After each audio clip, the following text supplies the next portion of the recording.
bienvenidos a Derecho Empresarial. Ya estamos entrando en nuestra última unidad. En ella vamos a hablar lo concerniente a la ley de la micro y pequeña empresa. Empecemos entonces. Y vamos también detallando el porqué de la existencia de una micro y pequeña empresa. Empecemos hablando de que todo el mundo conoce que es una pyme, luego una MIPE, ¿no? Una empresa, una sociedad en general es única, hay una sola ley. Lo que pasa es que para efectos tributarios decimos, tenemos una microempresa, tenemos una pequeña empresa, ¿no? Tenemos una empresa normal, son solamente para efectos tributarios en realidad. Es más, la ley 28015, la ley de la MIPE, que es micro y pequeña empresa, ¿no? Se denomina así porque al final y al cabo puede ser instaurada por una persona natural o puede ser constituida por una persona jurídica, ¿no?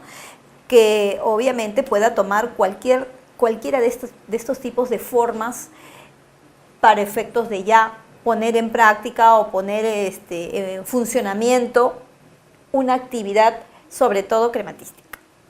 Bien, según el Estado peruano tenemos toda una serie de normas legales a las que finalmente ya hemos resumido los de la MIPE. Empezamos con una resolución de superintendencia de SUNAT que para el año 2008, el 25 de octubre, estableció, digamos, lineamientos para la MIPE. Luego hubo otro decreto supremo, el 007-2008-TR y el 008-2008-TR, que fueron emitidos por el Ministerio de Trabajo, por ese sector, también para efectos regulatorios, ¿no? Luego el decreto legislativo 1086 de junio del 2008, pero que luego fue subsanado ya con la ley 28015 y su correspondiente reglamento, el decreto supremo 009-2003-TR. Pero ¿cuál es el concepto y características de lo que es la MIPE? La pequeña empresa es una entidad que en realidad se basa en la constitución de una sociedad o de una empresa individual de responsabilidad limitada o en simplemente el deseo de una persona de tener un negocio. Y esto a su vez le sea rentable, ya sea en diferentes aspectos. En el tema de industria, en el tema de comercio, en el tema gastronómico, pero que finalmente le rinda una utilidad económica. Para eso el Estado le está permitiendo, mediante el esquema de SUNAT, de poder pagar tributos no iguales que los de una empresa o una sociedad que están, como indican, en el régimen normal. Su régimen de ellos es un régimen especial, un régimen que no tiene en cuanto a renta, ¿no?, o declaración de impuestos, idéntico proceder que las otras establecidas como tal. Es más, dice, tiene por objeto la promoción de la competitividad, formalización y desarrollo de las micro y pequeñas empresas. Cuando hablamos de micro y pequeñas empresas, ¿se acuerdan que también hablábamos de las sociedades que eran sociedades familiares, que sociedades que empezaban solamente con el tema del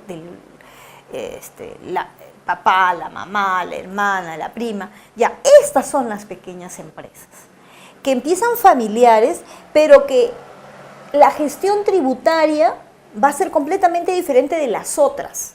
Les van a permitir cierta flexibilidad justamente porque no tienen un capital grande, porque su radio de acción, su radio de operatividad no es grande, por el contrario, es un poco más familiar, ¿no? Sí es, digamos, contributivo y productivo, pero es, digamos, sí el sostén interno de una dinámica. Es más, recordemos que para la época de los 90, Gamarra, que fue el emporio donde comenzaron todo lo que son ventas de textiles, de géneros, fue, digamos, el que le dio el impulso al país en esos años difíciles de recesión. Por Gamarra las otras industrias se mantuvieron. Hubieron muchas que quebraron, pero Gamarra se mantuvo allí.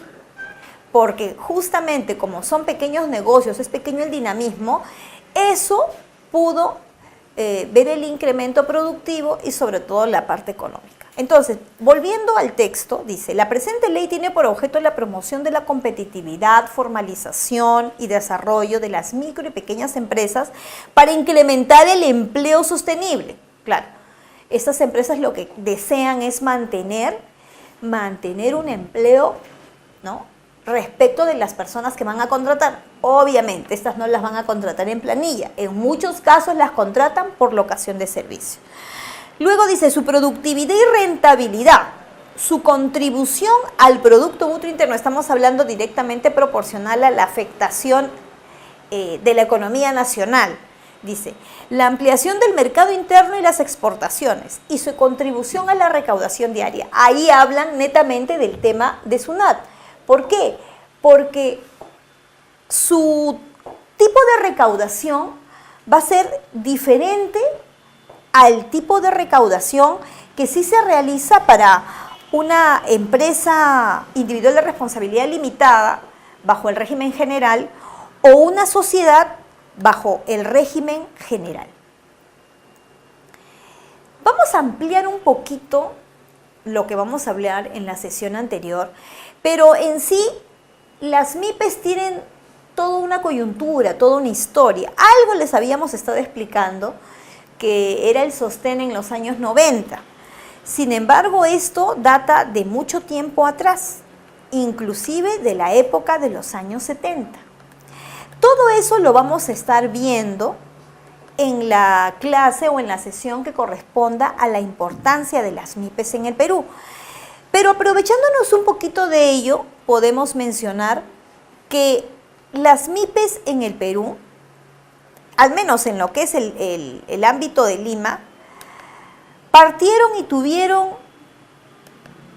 un sostén, un adalid en lo que es el Emporio de Gamarra.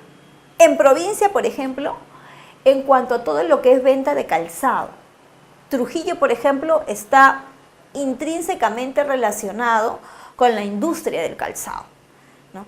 Eso fue lo que lo sostuvo en esas épocas difíciles, pero que sí, de alguna forma, de la cual pudieron salir, ¿no? Es más, hasta el concepto ayuda, ¿no? Dice, es una empresa que tiene aspiraciones, realizaciones, bienes materiales y capacidades técnicas y financieras para producir. Claro, pero no produce a gran escala como si pudiera producir las empresas que están en el régimen general. En estos casos, las MIPE, justamente por eso es micro y pequeña empresa, son un porcentaje menor en cuanto a la capacidad de una empresa del régimen general. Es más, podrían ser la copia en chiquito de una empresa o sociedad en el régimen general. La diferencia es que tributariamente no pagan los impuestos que sí paga una que está en el régimen general. En este caso, estarían pagando menos tributos en cuanto a la renta y también en el sentido de su balanza comercial estarían teniendo grandes diferencias respecto de el régimen general. ¿Qué más podríamos comentar al respecto de las MIPES? Bueno, ya eso lo podremos ver en cuanto a la historia de las MIPES. Entonces estaríamos dando hasta aquí por concluida la sesión sobre el concepto de las micro y pequeñas empresas. Lo vamos a ver en la siguiente sesión sobre historia de las MIPES. Muchas gracias.